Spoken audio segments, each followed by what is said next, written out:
ما كتبش بحال كنهز لا ريسبونسابيلتي اليوم، هي انا اللي درت الغلط. كلشي اللعابه حطاو لي عندهم. الاشاره حكيمي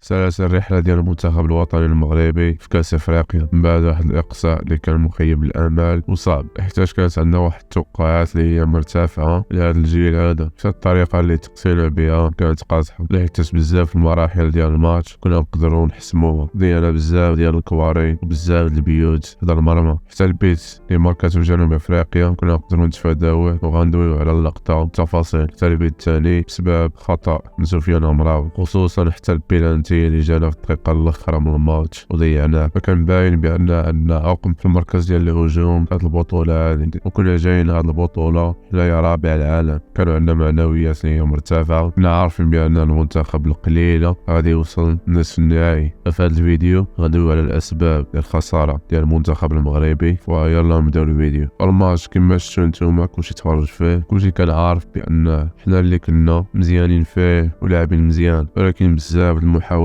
ضيعناهم في هذه المباراة هذه. وكم عائم من المحاولات كيضيعوا وكل واحد كيفكر غير في راسو، كلشي باغي يماركي راسو، ما كايناش داك روح المجموعة. الاولى فيهم هي اللاعب عدلي اللي ضيع بيت قدام المرمى وبغى يراوغ الحارس وربط له الكرة. حتى سليم ملاح نفس الحاجة وضربها وما فكرش في اللعب بصحابه. واهم حاجة باش تربح الماتش هي خاصك تحسن الكرة، اي كرة جاتك تعرف تتعامل معها وتستافد منها. خسارات الميطة الاولى من الفرص كانوا عندنا وما درنا بهم والو. في الشوط الثاني خاص ماركي علينا جنوب افريقيا هذا الخطا اللي هو كبير. فكما كتشوفوا في هذا الفيديو هذا كتشوفوا هذه هي اللقطة ديال الهدف. كنا غيوقع في هذه اللقطة هو سفيان امرابط غادي يخرج باش يتدخل على ذاك اللاعب. هنا غادي يجي الدور ديال سليم ملاح اللي خاصو يغطي الظهر ديال سفيان امرابط ويقطع الزاوية ديال التمرير باش ما تدوش الكرة على هذا اللاعب هذا. فشوف شنو غادي يعمل سليم ملاح. الكرة هنايا رجعت عند هذاك اللاعب، فسليم ملاح في وسط الهجمة غادي يبغي يرتاح بحال ما واقع والو كما كتشوفوا. فهنا كما كتشوفوا بسبب الخطأ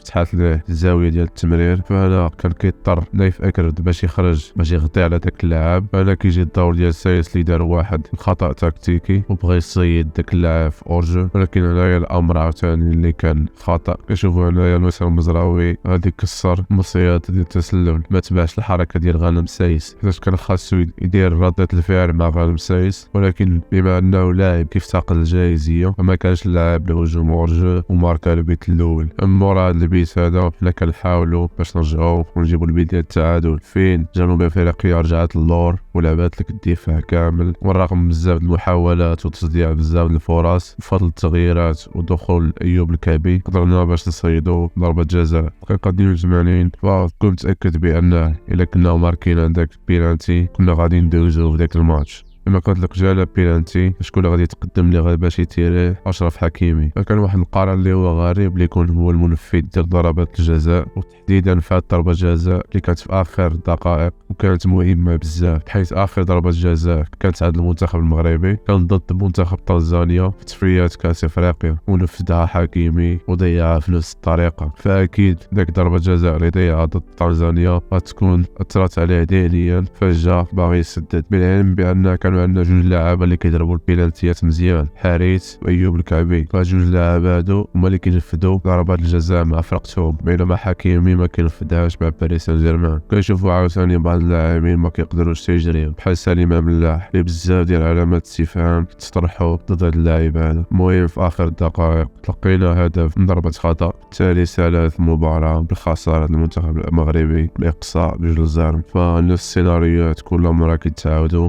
كل مرة مع بركان تقصى ومرة مع البنين مرة مع مصر. ما بغيناش نتعلموا من الاخطاء ديالنا، خصوصا هاد المرة هادي كان الامر صعب واحد شوية داخل البطولة بواحد الثقة اللي هي كبيرة ومتحمسين بشكل كبير، بالرغم بان المنتخب توفروا له احسن الظروف. اول منتخب كيوصل للساحل العاج باستعدادات والجامعة الملكية كتوفر كلشي للاعبين طاقم تقني. فانا كيجيو بزاف ديال التساؤلات ربما حتى نتوما عندكم. اولا هو الدخول ديال اللاعب ناصر مزراوي من بعد ازيد من شهر ونص ما لعب شي ماتش، وكان غير جاهز لهذه المباراه هذه، وكان افضل بديل ديالو هو عطية الله اللي ما بانش خايب ضد زامبيا، خصوصا بالخبره ديالو اللي عنده في افريقيا، خصوصا مع اللعابه ديال جنوب افريقيا اللي كيلعب معاهم بزاف د المرات في الشامبيونز ليغ. مزراوي دار بزاف د الاغلاط في هذا الماتش هذا، فكانت المساعدات ديالو في الهجوم شبه منعدمه. الغلط اللي دار في المصيده ديال التسلل، وعاد كان غادي يعطي ضربه جزاء الشوط الاولي، ولكن لحسن الحظ ما مشاش، الحكم وشاف الفار. النقطه الثانيه هي علاش دائما النصيري كيبداو المباراه واخا ما كيدير والو كيضيع بزاف ديال الاهداف، بينما عندك ايوب الكعبي كل ما كيدخل كنلقاو بان كاين داك النجاعه الهجوميه اللي شفنا التاثير ديالو في المباراه ديال زامبيا، وشتو عاوتاني دخل دابا مع جنوب افريقيا وصيد بيلانتي المغرب. صراحه النسخه هذه واحد من اسهل النسخ اللي